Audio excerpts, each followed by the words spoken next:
कहानी की शुरुआत होती है एक घने जंगल को दिखाते हुए। एक आदमी पागलों की तरह भाग रहा था, इस उम्मीद में कि शायद उसे इस जंगल से भाग निकलने का कोई रास्ता मिल जाए। लेकिन ये जंगल इतना घना था कि यहाँ से बाहर जाने का कोई रास्ता नहीं नजर आ रहा था। ये आदमी सूरज को देखते हुए आगे बढ़ता है, लेकिन अब सूरज भी धीरे धीरे ढल रहा था। मगर इस आदमी ने भागना नहीं छोड़ा। भागते भागते एक पॉइंट आया जहाँ एक बोर्ड पर लिखा हुआ था पॉइंट ऑफ नो रिटर्न, यानी वहाँ से कोई वापस नहीं जा सकता। साथ ही इस बोर्ड पर नंबर 108 भी लिखा हुआ था। ये देखकर वो और भी ज्यादा परेशान हो जाता है। धीरे धीरे अंधेरा और बढ़ने लगा और पूरे जंगल में एक अजीब सा खौफ फैल गया। तभी अचानक एकदम से सारे परिंदे उड़कर वहां से चले जाते हैं। इस आदमी के कई मील के सफर के बाद भी उसे पूरे जंगल में कोई भी एक जंगली जानवर नहीं दिखाई दिया। न जाने ऐसा क्या था जिसे जंगली जानवर भी डर रहे थे। डर के मारे वह आदमी और भी तेजी से भागने लगा, लेकिन कई घंटों का सफर करने के बाद वह आदमी अचानक एक जगह पर आकर रुक गया और उसके चेहरे पर मायूसी छा गई, क्योंकि उसके सामने वही 108 नंबर वाला साइन बोर्ड था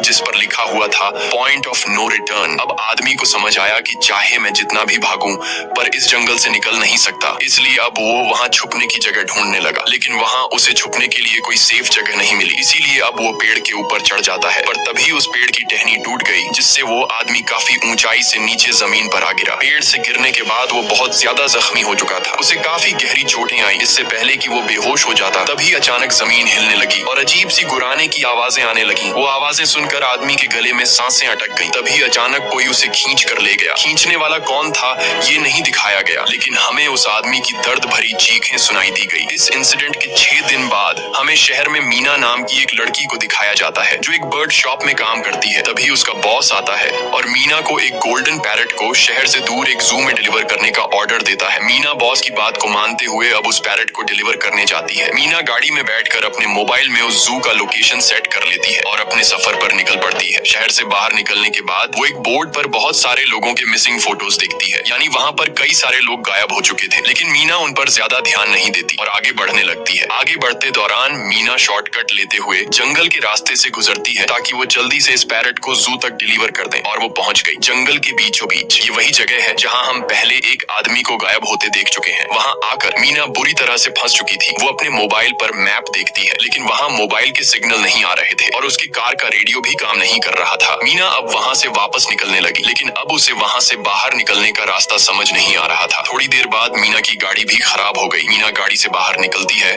और उसे सामने लगा हुआ वही पॉइंट ऑफ नो रिटर्न वाला बोर्ड दिखाई देता है। मीना को कुछ समझ नहीं आता, इसीलिए वो पैरट के पिंजरे को हाथ में लेकर आसपास मदद ढूंढने आगे चली जाती है, लेकिन वहाँ आसपास किसी भी मदद का नामो निशान तक नहीं था। उसके बाद वो वापस उस जगह पर लौट आती है जहाँ उसने अपनी गाड़ी खड़ी की थी, लेकिन वहाँ से उसकी गाड़ी गायब हो चुकी थी। ये देखकर वो बहुत ज्यादा परेशान हुई। उसे लगा कि शायद वो उस जगह पर नहीं आई है जहाँ उसकी गाड़ी खड़ी थी, बल्कि ये किसी दूसरी जगह पर आ गई है और उसकी गाड़ी कहीं दूसरी जगह में खड़ी है, क्योंकि इस जंगल का हर एक पॉइंट एक ही जैसा दिखाई दे रहा था। अब अंधेरा भी गहरा होता जा रहा था। एकदम से पहले की तरह ही सभी परिंदे इन पेड़ों से उड़ जाते हैं। मीना को अब डर लगने लगा था, क्योंकि जमीन भी जोर जोर से हिल रही थी। मीना को वहाँ आसपास किसी के होने का एहसास होता है। तभी अचानक मीना को दूर किसी का साया नजर आया। मीना भागते हुए उसके पीछे आई, पर उसे वहाँ कोई भी नहीं मिला। तभी अचानक मीना को एक बूढ़ी औरत भागते हुए दिखाई दी। मीना भी दौड़कर उसका पीछा करने लगी। वो उससे मदद मांग रही थी, लेकिन वो औरत रुकती नहीं, तेजी से भागती रहती है। एक बार फिर मीना इस बूढ़ी औरत का पीछा करती है। अचानक वो बूढ़ी औरत फिर से गायब हो गई। मीना जब उसे ढूंढते हुए और आगे बढ़ी तो उसे दूर जंगल में एक बड़ा सा कमरा दिखाई दिया। वो बूढ़ी औरत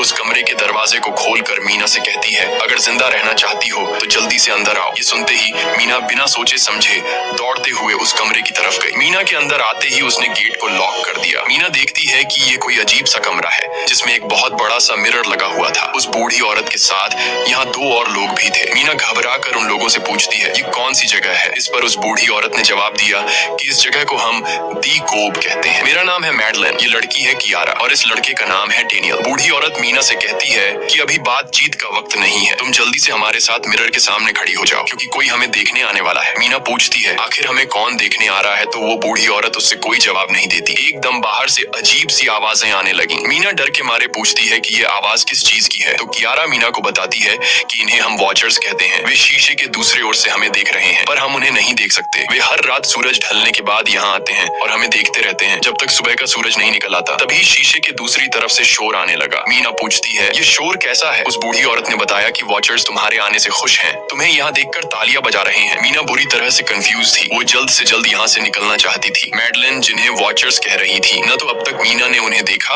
और न ही किसी और ने देखा था। रात गुजर जाती है। सुबह होने पर ये लोग उस जगह से बाहर निकल आते हैं। मैडलिन बताती है कि वे वॉचर्स सिर्फ रात में ही बाहर निकलते हैं। दिन के वक्त हम लोग जंगल में आजाद घूम सकते हैं। मीना रात भर यही सोच रही थी कि कब सुबह होगी और जल्दी से मैं इस जंगल से बाहर निकल जाऊं। इसीलिए वह फौरन जंगल से बाहर निकलने का रास्ता ढूंढने लग जाती है। तब मैडलिन बाकी सबको उसे रोकने से मना कर देती है, जैसे कि वह जानती हो कि मीना इस जंगल से बाहर नहीं निकल सकती और वह जरूर वापस आएगी। बस मीना को जाते हुए मैडलिन बताती है कि तुम्हारा यह फैसला अच्छा नहीं है। इस जंगल से बाहर निकलने का कोई रास्ता नहीं है। रात होने से पहले हमें इस घर में वापस आना पड़ता है। अगर तुम लेट हो गई तो तुम अपनी जान से हाथ धो बैठोगी। मीना किसी की बात नहीं सुनती और अपने पैरट को लेते हुए तेजी से आगे बढ़ती है। थोड़ा सा आगे बढ़ने पर उसे वहीं पॉइंट ऑफ नो रिटर्न वाला साइन दिखाई देता है। उसे देखकर वो घबरा तो गई, लेकिन उसने हिम्मत नहीं हारी और सूरज को देखकर सूरज की डायरेक्शन में आगे बढ़ती रही, पर जंगल से निकलने में कामयाब नहीं हो सकी। आगे चलकर रास्ता ही खत्म हो गया। मीना ने देखा कि वो एक पहाड़ के टॉप पर खड़ी है, जहाँ से आगे दूर दूर तक जंगल के सिवा कुछ भी नहीं था। इसीलिए वो मायूस होकर नीचे बैठ जाती है। तभी अचानक उसके कंधे पर किसी ने हाथ रखा। वो डर गई और जब उसने पीछे मुड़कर देखा तो वो बूढ़ी औरत मैडलिन थी। यहाँ मैडलिन उसे हौसला देती है और कहती है कि सिर्फ तुम ही नहीं जिसने यहाँ से निकलने की कोशिश की और हार गई। हम भी तुम्हारी तरह ही हार कर यहाँ रुके हैं। यहाँ से बाहर निकलने का कोई रास्ता नहीं। चलो मैं तुम्हें कुछ दिखाती हूँ। मैडलिन मीना को जंगल की तरफ लेकर जाती है। मैडलिन मीना से कहती है, ये जंगल एक शिकारी है और हम सब उसका शिकार। अगर जिंदा रहना चाहती हो तो हमारे साथ ही रहो। मैडलिन उसे पॉइंट ऑफ नो रिटर्न वाले काफी सारे साइन बोर्ड दिखाती है, जो कि जंगल के चारों तरफ गोल घेरे में लगे थे और उनके बीच में था उनका कमरा। मैडलिन बताती है कि यह हमारे घर से आधे दिन के फासले पर लगे हैं। अगर इसे आगे गई तो वापस लौटना मुश्किल हो जाएगा, इसलिए कभी भी यह तुम्हें नजर आए तो तुम इन्हें इग्नोर मत करना। मीना पूछती है, ये सब किसने बनाया? तो वो जवाब देती है, ये एक प्रोफेसर ने बनाया है, लेकिन अब तक उसे किसी ने देखा नहीं है। अब रात हो जाती है। ये लोग वापस उस घर के अंदर आ जाते हैं। हर रात वॉचर्स उन्हें देखने के लिए आते थे। आज कियारा नामी लड़की उनके सामने डांस करती है और कहती है ये सब उन्हें पसंद है। ऐसा नहीं था कि इन चारों को हर रात वॉचर्स के सामने खड़ा ही रहना पड़ता था। ये लोग जो चाहते वह कर सकते थे, बस ये लोग उनकी तरफ अपनी कमर नहीं कर सकते थे। ऐसा करने पर वो लोग बहुत ज्यादा गुस्सा हो जाते थे। रात में तो उन्हें सिर्फ वॉचर्स का मसला था, लेकिन दिन में भी उन्हें बहुत मुश्किलों का सामना करना पड़ता था। ये लोग जंगल से हर रोज अपना पेट भरने के लिए कुछ न कुछ शिकार करके लाते थे,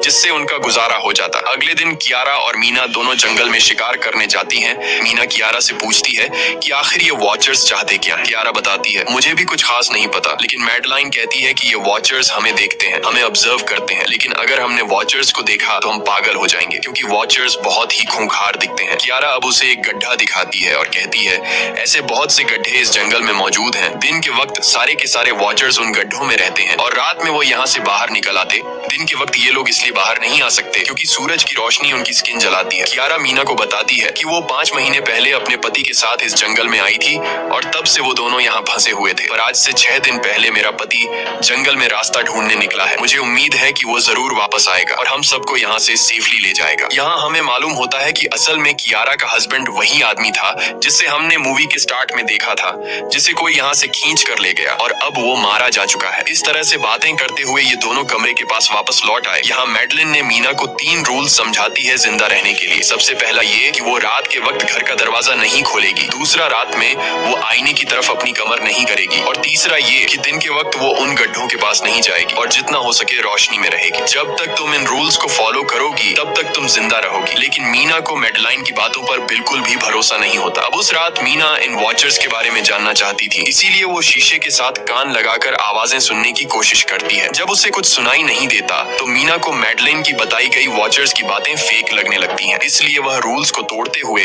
अपनी कमर को शीशे की तरफ करके सो जाती है और ऐसा करने पर इन वॉचर्स को गुस्सा चढ़ जाता है। वो लोग जोर जोर से उस शीशे को मारने लग जाते हैं। शोर से मैडलाइन भी उठ जाती है और वह जल्दी से मीना को शीशे की तरफ खड़े रहने को कहती है और तब जाकर वो वॉचर्स का गुस्सा शांत होता है। यानी जब इंसान वॉचर्स को अपनी पीठ दिखाते हैं तो वह उसे खुद की इंसल्ट मानने लगते हैं। ये रात भी गुजर जाती है और अगले दिन मीना डेनियल के साथ शिकार पर निकलती है। वो डेनियल से पूछती है, क्या आज तक तुमने किसी वॉचर को देखा है? जिस पर डेनियल ने जवाब दिया कि मैंने भी आज तक वॉचर्स को नहीं देखा और जो भी वॉचर्स को देखता है वो जिंदा नहीं बच पाता। तब मीना डेनियल को समझाती है कि मुझे लगता है कि ये सब मैडलाइन की बनाई हुई कहानियां हैं जिसके अंदर वो हमें फंसा रही है। हमें जरूर उन गड्ढों को जाकर चेक करना चाहिए, शायद हमें यहाँ से बाहर जाने का कोई रास्ता मिल जाए। डेनियल भी यहाँ रहकर बहुत ज्यादा तंग हो चुका था और वो भी किसी तरह से रास्ता ढूंढकर इस जंगल से भाग निकलना चाहता था। इसलिए वो मीना की बात मान लेता है और और वो दोनों गड्ढे के पास पहुंच जाते हैं। अब मीना अपने आप को रस्सी से बांधकर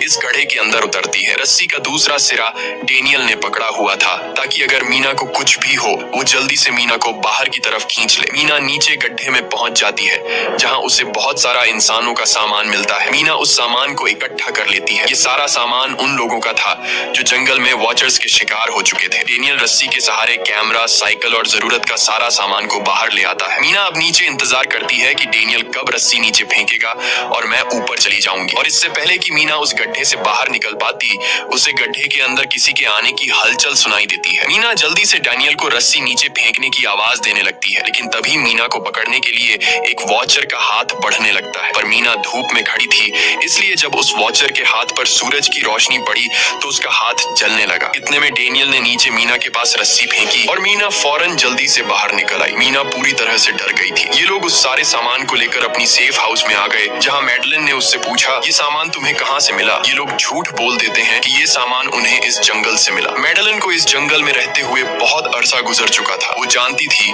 कि ये सामान उसे जंगल से नहीं बल्कि एक गड्ढे से मिला होगा। वो मीना से पूछती है, बताओ तुमने गड्ढे के अंदर क्या देखा? लेकिन मीना उसे कुछ नहीं बताती। ये लोग बहुत खुश थे कि आज रात ये लोग वॉचर्स को देख पाएंगे, क्योंकि मीना को गड्ढे के अंदर एक कैमरा मिला था। डेनियल किसी तरह जुगाड़ करके उस कैमरा को टीवी के साथ अटैच कर लेता है ताकि ये लोग भी टीवी पर वॉचर्स को देख पाए। मैडलिन बार बार उन्हें समझाती है कि ये तुम लोग गलत कर रहे हो, लेकिन ये दोनों उसकी एक बात भी नहीं सुनते। आज रात ये लोग वॉचर्स के इंतजार में बैठे थे ताकि उन्हें वो देख पाए, लेकिन काफी रात होने के बावजूद भी आज कोई वॉचर उन्हें देखने नहीं आया। और अब कुछ देर बाद उनके साथ कुछ अजीब सा होने वाला था। ये लोग बातचीत में मसरूफ थे कि तभी उनका दरवाजा खटखटाया जाता है, यानी दरवाजे पर किसी ने दस्तक दी। उन्होंने जल्दी से टीवी की तरफ देखा तो वहां उन्हें इंसानी टांगे दिखाई दे रही थीं। बाहर जो कोई भी था वो कियारा के हस्बैंड की आवाज में बात कर रहा था और वो जल्दी से दरवाजा खोलने को कह रहा था। कियारा को लगा कि जरूर उसका हस्बैंड यहाँ से बाहर निकलने का रास्ता ढूंढ आया है। वो जल्दी से उठकर दरवाजा खोलने के लिए जाती है, लेकिन मैडलिन बीच में आकर दरवाजा खोलने नहीं देती। वो कहती है कि मैं जानती हूँ बाहर तुम्हारा हस्बैंड नहीं है, क्योंकि मैडलिन जानती थी कि रात के इस अंधेरे में कोई भी इंसान इस कमरे तक नहीं पहुंच सकता। लेकिन कियारा को मैडलिन की बातों पर यकीन नहीं होता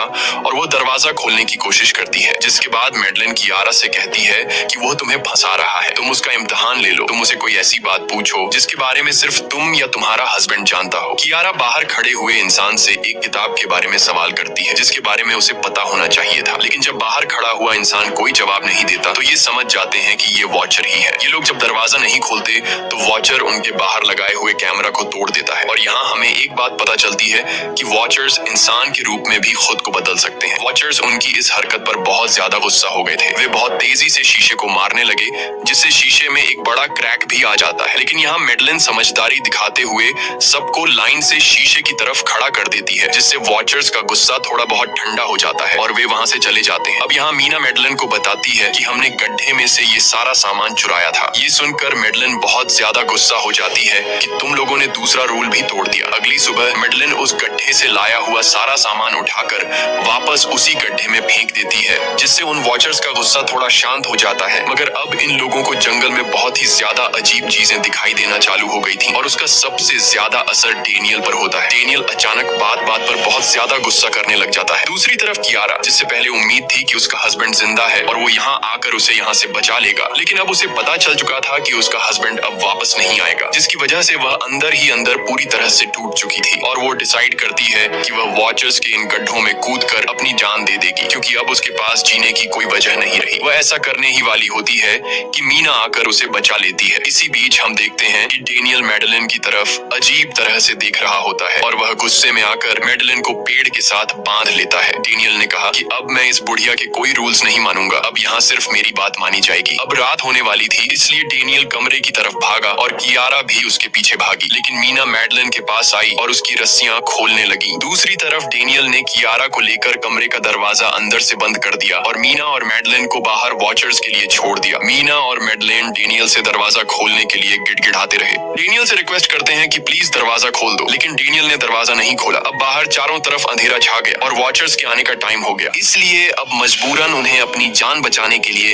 एक घने पेड़ के नीचे रहकर छिपना पड़ा। थोड़ी देर बाद उन्हें वॉचर्स की गुराने की आवाजें आने लगी। इस टाइम मीना और मैडलिन के साथ हमें भी उन वॉचर्स की एक झलक दिखाई जाती है। ये लोग लंबे, पतले और खतरनाक थे। सब अपने अपने गड्ढों से निकलकर इंसानों को देखने के लिए उस सेफ रूम तक पहुंचते हैं और जब जब ये लोग देखते हैं कि मीना और मैडलिन वहाँ नहीं है तो वो उनको खाने के लिए जंगल में ढूंढने लग जाते हैं। और जब ये वॉचर्स दूर जाते हैं तो मौके का फायदा उठाते हुए ये दोनों फिर से सेफ रूम तक आ जाते हैं और डैनियल से रो रो कर दरवाजा खोलने को कहते हैं। इस बार डैनियल के दिल में रहम जाग जाता है और वो उनके लिए दरवाजा खोल लेता है। अब अंदर जाने के बाद पहले तो मैडलिन डैनियल पर गुस्सा करती है और फिर इन सबको शीशे के सामने खड़ा करके वॉचर्स के बारे में कुछ बातें बताती है। मैडलिन ने कहा कि अब तक हम बहुत से रूल्स तोड़ चुके हैं, इसलिए मुझे नहीं लगता कि इस बार वॉचर्स हमें माफ करेंगे। मैं तुम लोगों को वॉचर्स के बारे में कुछ सच्चाई बताना चाहती हूँ। दरअसल मैं जब यहाँ पहली बार आई थी तो मैंने कुछ ऐसा देखा जिससे मेरे होश उड़ गए। मैंने अपना ही एक डुप्लीकेट देखा। असल में वो एक वॉचर था जो मेरा रूप लेने की कोशिश कर रहा था। हालांकि उसकी आंखें और बाल बिल्कुल परफेक्ट नहीं थे। मीना ने पूछा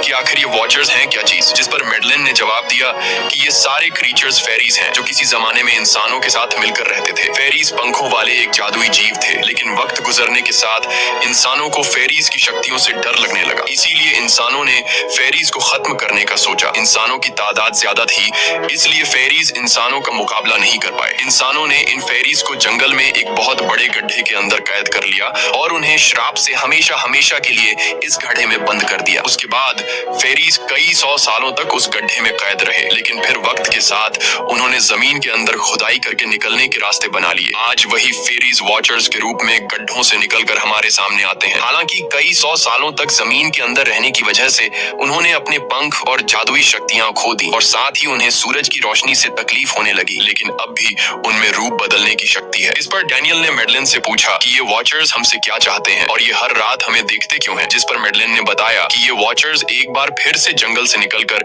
इंसानों के बीच रहना चाहते हैं, लेकिन अपने असली रूप में ये इंसानों के बीच नहीं रह सकते। इसीलिए उन्होंने हमें यहाँ रखा हुआ है ताकि हमें देखकर हमारा रूप ले सकें और हमसे आज के दौर के तौर तरीके सीखकर इंसानों के बीच रह सकें। मैडलिन ये सब बातें बता ही रही थी कि अचानक सभी वॉचर्स वापस लौट आए और जब वॉचर्स को पता चलता है कि मैडलिन और मीना वापस अपने कमरे में आ गए हैं तो वो सब गुस्से से भड़क उठे और दरवाजा तोड़ने की कोशिश करने लगे। इन चारों ने टेबल को खींचकर दरवाजे के सामने रख दिया ताकि दरवाजा वॉचर्स तोड़ न सके, लेकिन वॉचर्स की ताकत काफी ज्यादा थी और इन चारों को पता चल चुका था कि जल्द ही वॉचर्स अंदर आ जाएंगे और उन्हें मौत अपनी आंखों के सामने दिखाई दे रही थी। तभी उन्होंने देखा कि टेबल को घसीटकर दरवाजे तक ले जाने की वजह से कारपेट पलट गई है। जब उन्होंने कारपेट हटाया तो उन्हें नीचे एक बड़ा लोहे का गेट नजर आया। उन्होंने जल्दी से गेट खोला तो उन्हें पता लगा कि नीचे एक बहुत बड़ा बंकर है। ये लोग जल्दी से उस बंकर के अंदर घुस गए और ऊपर से लोहे का गेट बंद कर दिया। ये लोग इस बात को लेकर परेशान थे कि ये बंकर यहाँ पर मौजूद था और इन लोगों को पता भी नहीं चला। इस बंकर के नीचे बहुत फैसिलिटीज थी, हजारों दिन का खाना, एक कंप्यूटर और भी बहुत सारा जरूरत का सामान रखा था। मीना जानना चाहती थी कि आखिर ये जगह किसने बनाई, इसीलिए वो उस कंप्यूटर को ऑन कर लेती है। उस कंप्यूटर में बहुत सारा डेटा सेफ था, जिसे खोलने पर उन्हें पता चलता है कि ये सारी जगह प्रोफेसर मार्टिन ने बनाई थी। असल में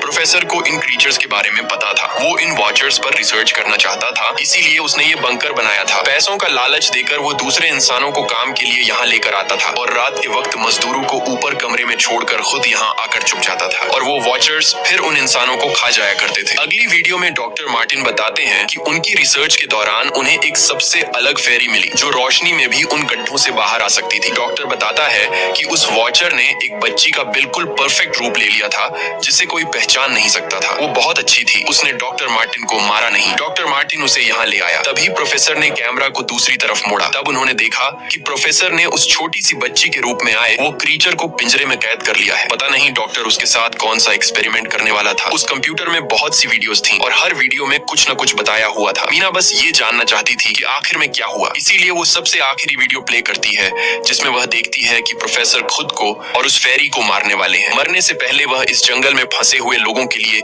यहाँ से निकलने का रास्ता बता देता है और कहता है कि शाम में जिस डायरेक्शन में परिंदे भागते हैं उस डायरेक्शन में भागने से वे लोग इस जंगल से निकल सकते हैं। उसने इस रिकॉर्डिंग मैसेज में कहा था कि अगर कोई इस जंगल से निकलने में कामयाब हो गया तो यूनिवर्सिटी में जाकर मेरी सारी रिसर्च तबाह कर देना। मैंने यहाँ आकर बहुत बड़ी गलती कर दी। उसके बाद प्रोफेसर ऊपर चले गए और फिर 2 गोलियों की आवाज आई जिससे उन्हें समझ आया कि प्रोफेसर ने पहले उस फेरी को मारा और फिर फिर खुद को गोली मार दी। आज रात ये चारों बहुत खुश थे क्योंकि उन्हें इस जंगल से जान छुड़ाने का रास्ता मिल गया था। अगली सुबह सभी लोग अब बंकर से बाहर निकलते हैं तो देखते हैं कि उनका सेफ हाउस उन वॉचर्स ने पूरी तरह तबाह कर दिया है और आज के दिन उन्हें लाजमी इस जंगल से निकलना होगा, वरना ये लोग मारे जाएंगे क्योंकि रात को अब उनके पास छिपने के लिए कमरा भी नहीं बचा था। ये लोग अब यहाँ जंगल से निकलने के रास्ते में बढ़ने लगते हैं। वो परिंदे जिनके बारे में प्रोफेसर बता रहे थे वे तो शाम को उड़ने वाले थे, लेकिन उन्हें शाम होने से पहले जंगल से बाहर निकलना था। इसलिए मीना अपने पास मौजूद पैरेट को आजाद कर देती है। जिस डायरेक्शन में वह उड़ता है उसी डायरेक्शन में ये लोग चलने लग जाते हैं। चलते हुए रास्ते में ही उन्हें एक कब्र मिली। मैडेलिन उस कब्र को देखकर बताती है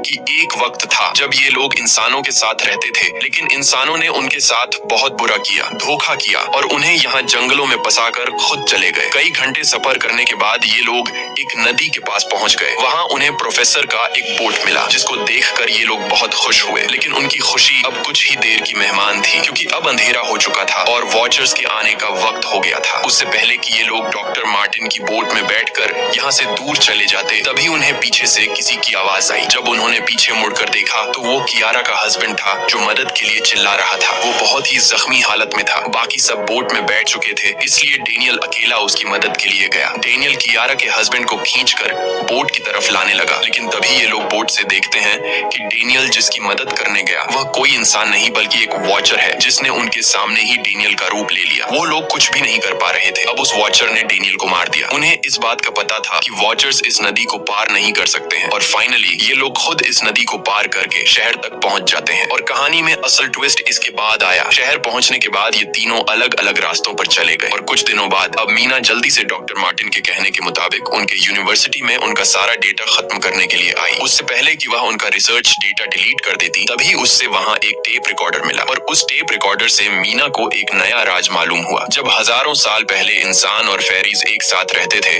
तो तब उनकी शादी भी हुआ करती थी। इंसान और फेरी के मिलन से जो बच्चे पैदा होते थे उनमें इंसान और फेरी दोनों के गुण होते थे। उन्हें हाफलिंग्स कहा जाता था। उन हाफलिंग्स में एक खासियत थी कि वे रूप बदलने में इतने माहिर होते थे कि वे किसी मरे हुए इंसान का रूप भी बदल सकते थे।